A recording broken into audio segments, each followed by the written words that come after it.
Assalamualaikum warahmatullahi wabarakatuh.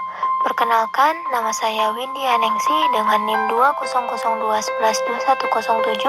Di sini saya akan menjelaskan materi tentang operating strategy in a global environment. Kemudian yang pertama ada pandangan global mengenai operasi. 1. Mengurangi biaya. 2. Memperbaiki rantai pasokan. 3. Menghasilkan barang dan pelayanan yang lebih baik. 4. Memahami pasar. 5. Belajar untuk memperbaiki operasi. Dan yang keenam, mendapatkan dan mempertahankan bakat global. Kemudian yang kedua ada mengembangkan misi dan strategi. Ada dua tipe dalam pengambilan strategi. Yang pertama, menggunakan biaya yang rendah yang ditekan dari biaya produksi, namun tetap menggunakan teknologi bagus, tapi biaya tenaga kerja diusahakan rendah dan tingkat persediaannya juga rendah, tapi tetap menjaga mutu. Yang kedua, menggunakan strategi inovasi dalam menciptakan produk atau pengenalan produk baru. Menurut J. Hazard dan Benny Render, perusahaan mencapai misi mereka melalui 3 cara, yaitu yang pertama bersaing dalam diferensiasi, yang kedua bersaing dalam biaya, dan yang ketiga bersaing dalam respons. Yang ketiga, ada meraih keunggulan bersaing melalui operasi.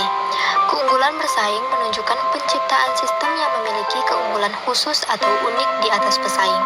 Keunggulan bersaing dalam manajemen operasi dapat diciptakan melalui 3 strategi, yakni diferensiasi, biaya rendah, dan respon cepat.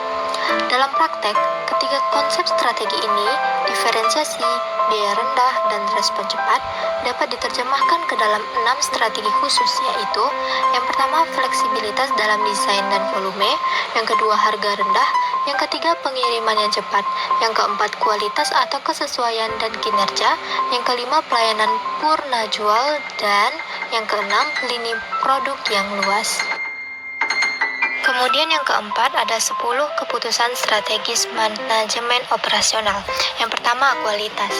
Harapan kualitas konsumen harus ditemukan dan kebijakan serta prosedur harus ditetapkan untuk mengidentifikasi dan mencapai kualitas tersebut. Yang kedua, desain barang dan jasa. Perancangan barang dan jasa akan menentukan proses transformasi. Keputusan biaya, kualitas dan tenaga kerja berhubungan erat dengan keputusan desain.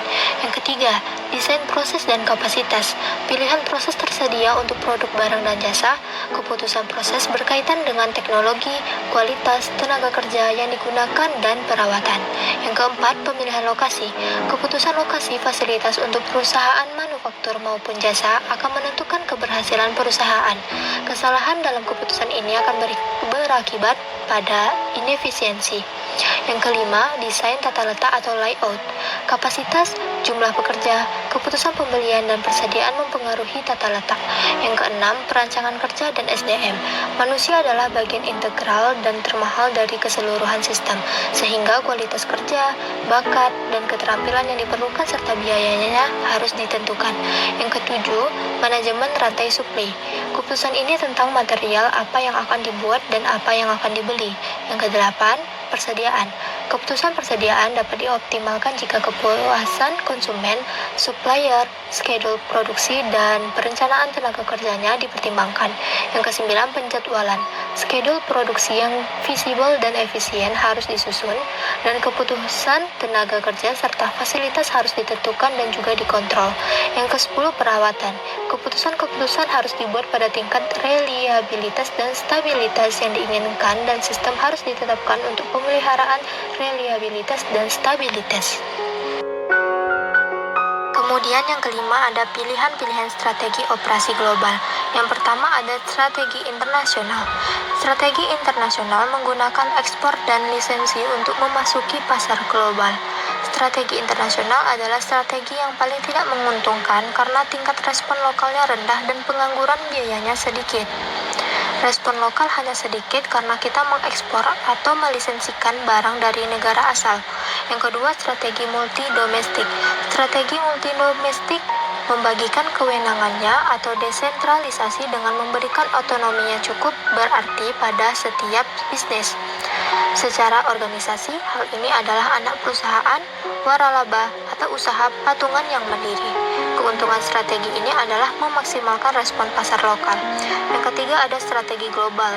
Strategi global memiliki tingkat sentralisasi yang tinggi, di mana kantor pusat mengkoordinasikan organisasi untuk mengupayakan standarisasi dan pembelajaran antar pabrik sehingga dapat menghasilkan skala ekonomis.